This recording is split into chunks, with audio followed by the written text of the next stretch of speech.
Hey!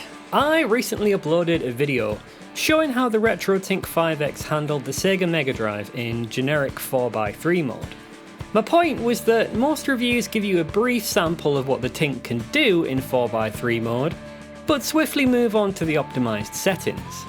As someone who's used an OSSC for a few years, I can tell you that optimised modes look great, but are a massive pain in the arse when dealing with different systems and the different resolutions each one produces. My biggest issue with generic 4x3 for the Megadrive is that it really shows the 422 colour compression's ugly side. I mean, look at the highlight on Dynamite Heady's nose. Ugh. The PS1 is a different case, and thankfully, the Tink handles it very well and produces a great image in generic 4x3. Let's have a look at some games. All of the settings are stock. This is basically exactly what you would see if you just hooked up your PS1 via SCART, RGB SCART, to the unit. Starting out with an absolute classic, here's Resident Evil 2. This is my ideal way to play Resident Evil 2 original console at the original resolution. Because the models are rendered at the same resolution as the backgrounds, there's a bit more homogeny between the graphics. You could potentially apply one of the Tink's interpolation features if you don't like your 3D graphics to have pixels for some reason.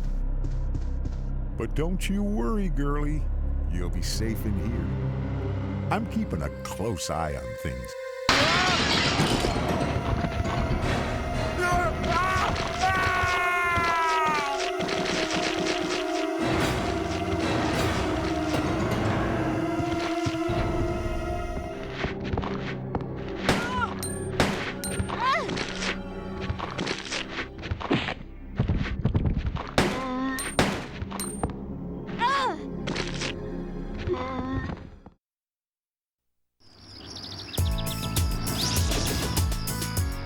Here's Lomax, or The Adventures of Lomax, whatever you want to call it. This is a very beautiful game.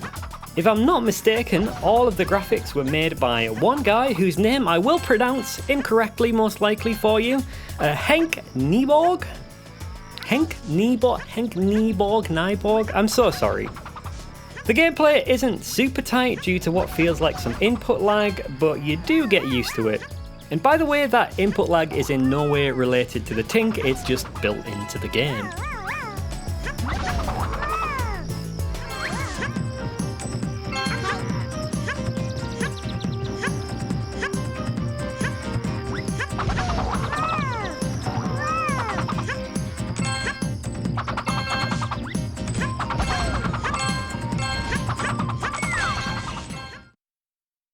Bloody Roar 2, The New Breed.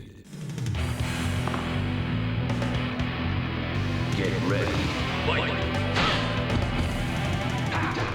Excuse the awful playing, this is literally the first time I've played the second game in the series, and I'm not really familiar with the Bloody Roar playstyle anyway. I didn't realise this game runs in 480i either, so this is a good way to check out the Tink's motion adaptive de-interlacing.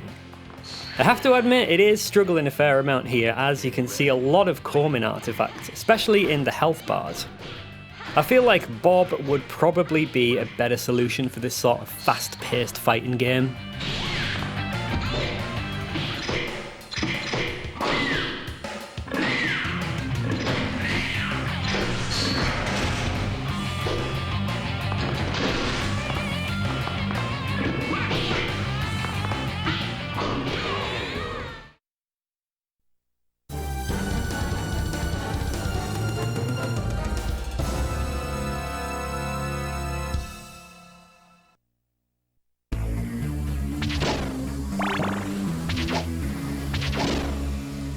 Watch any PS1 based review and the only Castlevania game you're likely to see is Symphony of the Night.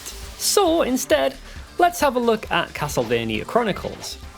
I'm playing arrange mode here and it's a lot of fun. This is the first 256 pixel wide game we've seen and it looks fantastic. It's a shame about the senseless forced dithering, but this can be deactivated with a code. This is a good time to mention I am using a PAL console, so we're hitting closer to 59 frames per second than 60. And what that means is, as I'm using triple buffer mode, it has to duplicate a frame every second in order to maintain a 60 frame per second output.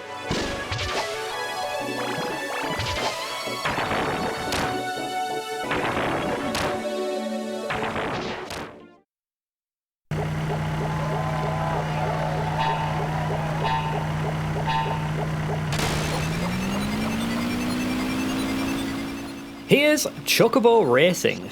The last time I properly played this game was around about 2002, and I have no recollection of the controls. I only figured out how to drift towards the end of the second race.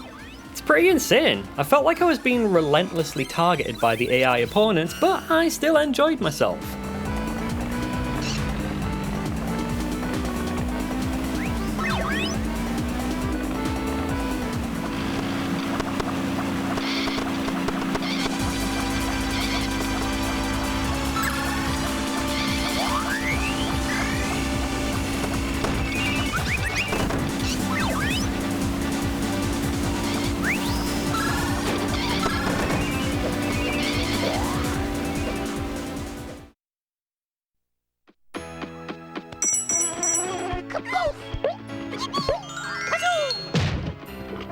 Did you know that this was originally pitched as a Yoshi game? Croc is a classic platformer that had some unfortunate controls. It's compatible with the analog stick, but weirdly enough, it actually makes controlling Croc even worse. This is the first game on this list that has a slightly higher horizontal resolution, making the pixels look a little skinnier than normal.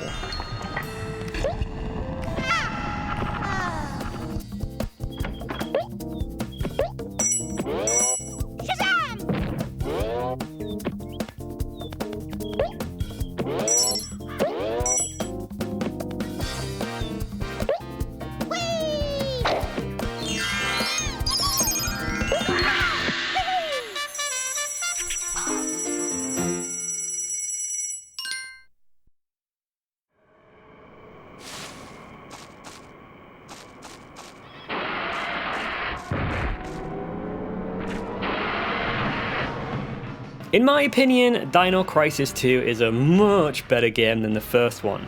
I found the original to be brutally hard and unintuitive, despite how much I loved the character of Regina. Dino Crisis 2 went back to using pre-rendered backgrounds, which allowed for more character details, as well as, most importantly, more enemies on screen. Gameplay-wise, this has almost nothing to do with its predecessor, so both can be enjoyed independently of one another. Could have done with a bit less Dylan though.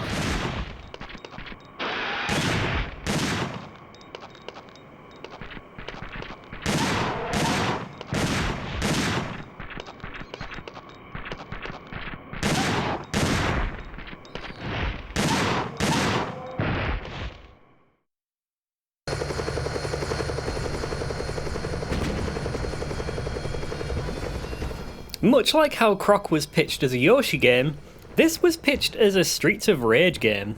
Eidos got turned down, said, "Leave your stupid comments in your pocket," and made Fighting Force. It too suffers from nasty controls and feels anything but fluid. I only played this for 10 minutes and ended up with thumb cramp. Play Streets of Rage instead.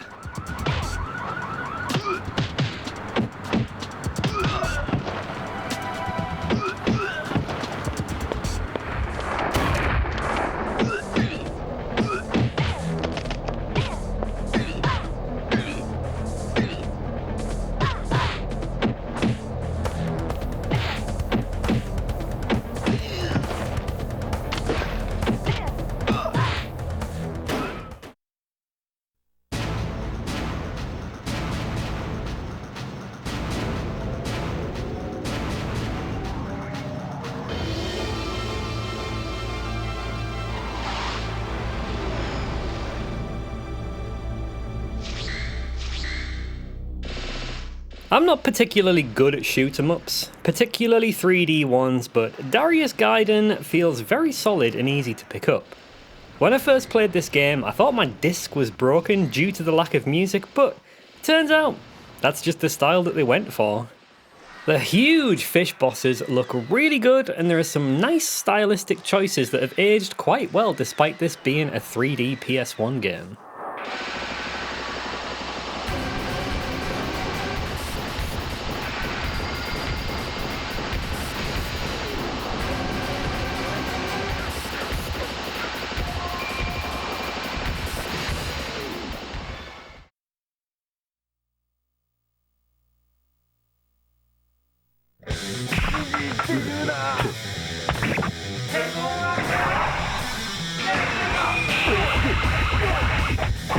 I'm sure if I'd learned some mechanics before recording this footage, I might have done a little bit better. I remember picking Guilty Gear up just because of how cool it sounded, and I was blown away by how well it controlled for a 2D fighter.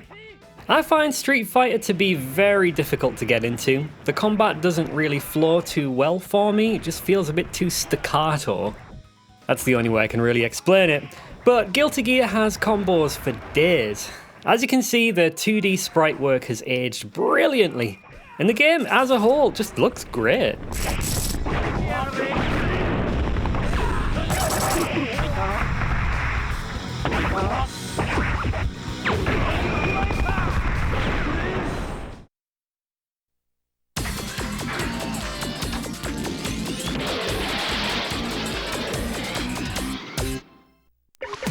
Let's do it!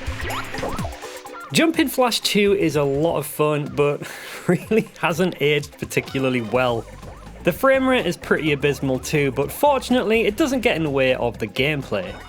The music's really nice in the game, and the track in the second stage gives me fond memories of playing a fan game called RetroTINK, in which that song was used. The game is one of the few PS1 games that really shows off that nasty 422 colour space artifacting. In the yellow reticle, you can see it there, it doesn't look too hot. Yummy!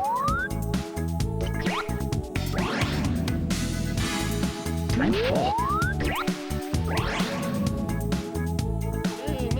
Got another!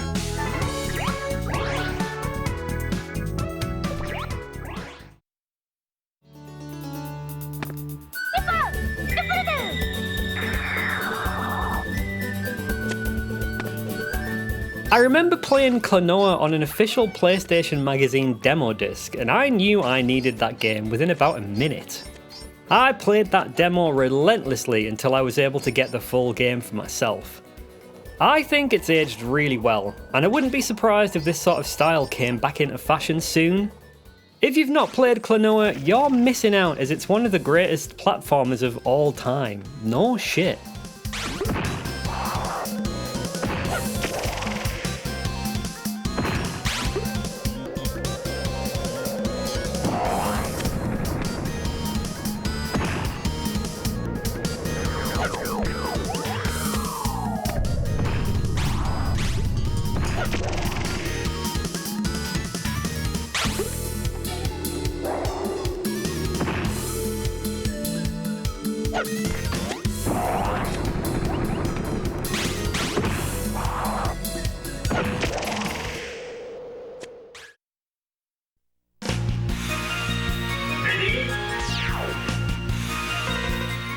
These sorts of videos always show footage from Mega Man X4, but let's break that cycle and have a look at Mega Man X5. In fact, this is actually a hack called Mega Man X5 Improvement Project Addendum. This addresses many of the issues present in the original game and makes the whole thing just a lot more fun to play. This is also a good opportunity to show the artifacting around Zero's red armour. I guess 422 isn't the biggest fan of these bright red colours.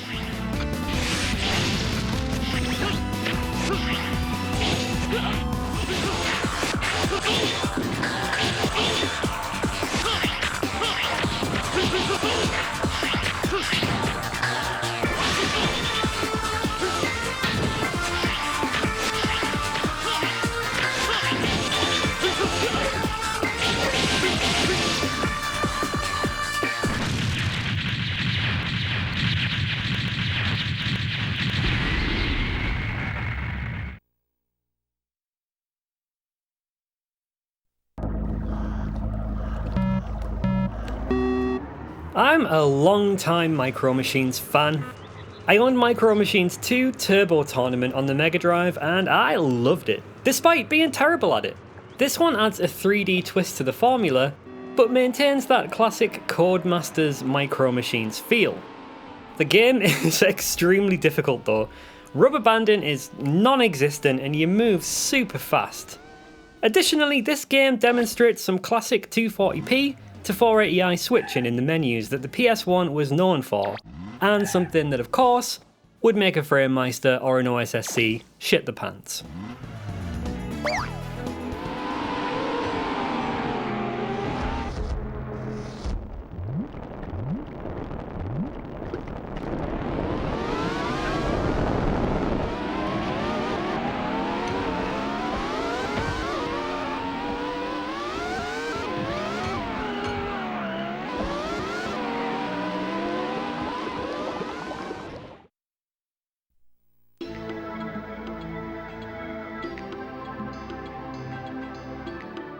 So the sequel to Pandemonium added a ledge grab mechanic and not much more. There wasn't much of a hike in graphical fidelity and the gameplay still had a strong feel of jankiness, but there is enjoyment to be had. It hasn't aged anywhere near as well as Cloneua and still looks like a bucket of crust.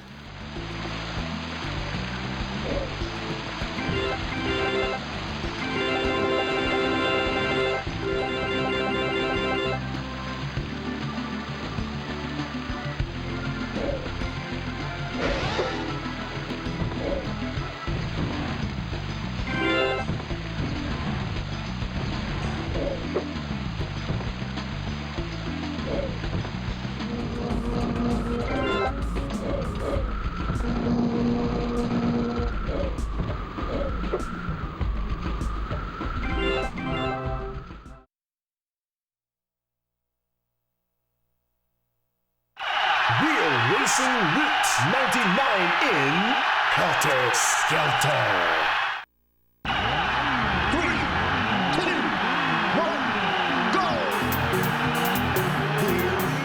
go! Another game that would have given the OSSC a few problems is Ridge Racer Type 4, due to the switches in resolution between races.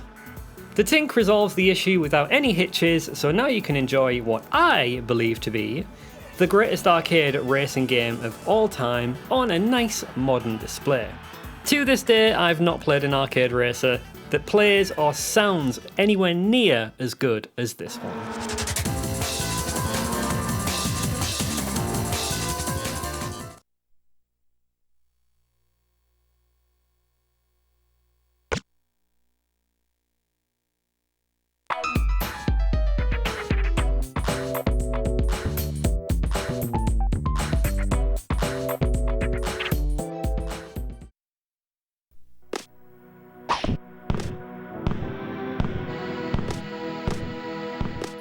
I got two games with my PS1 back in 1990 whatever.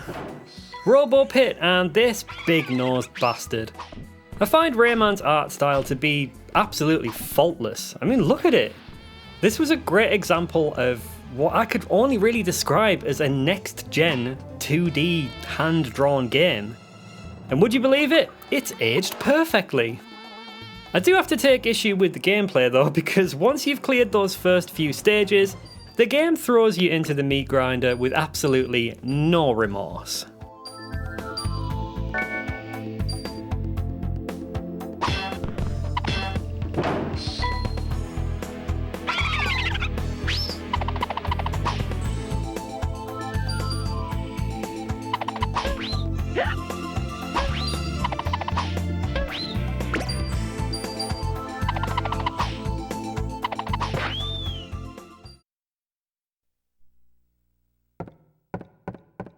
Right, now here is the real OSSC killer, at least for me. I love Silent Hill 1, but entering the map or menu meant a sync drop of about 2 to 3 seconds in my case, and the same again when you return to the gameplay. No such issue here, you can reload your handgun and return to shooting a nurse in the face without any drops to your enjoyment, at least using the Tink's triple buffer mode.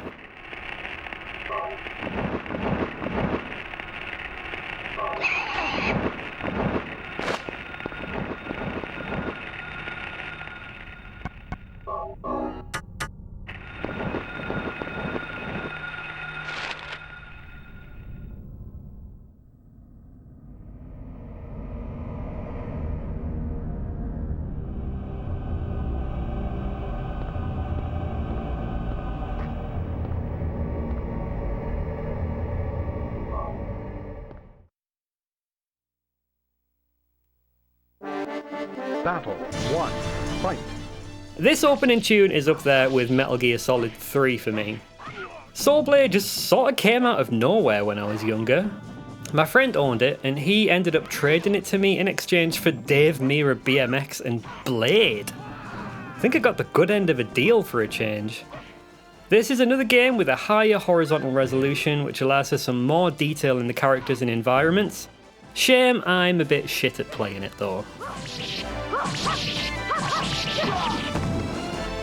Knockout. The grueling battle ended with the victory of Taki. You win. 用は済んだか。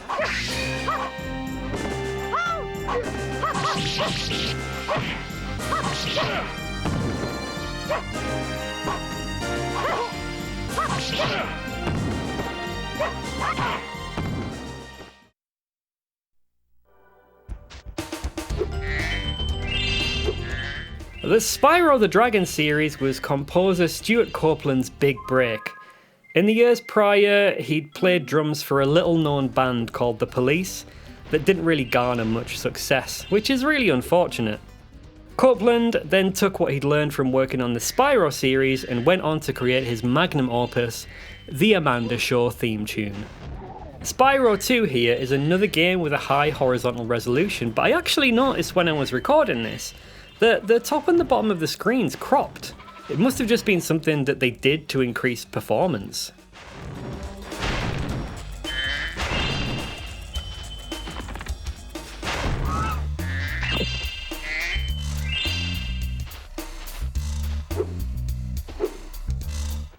By concentrating.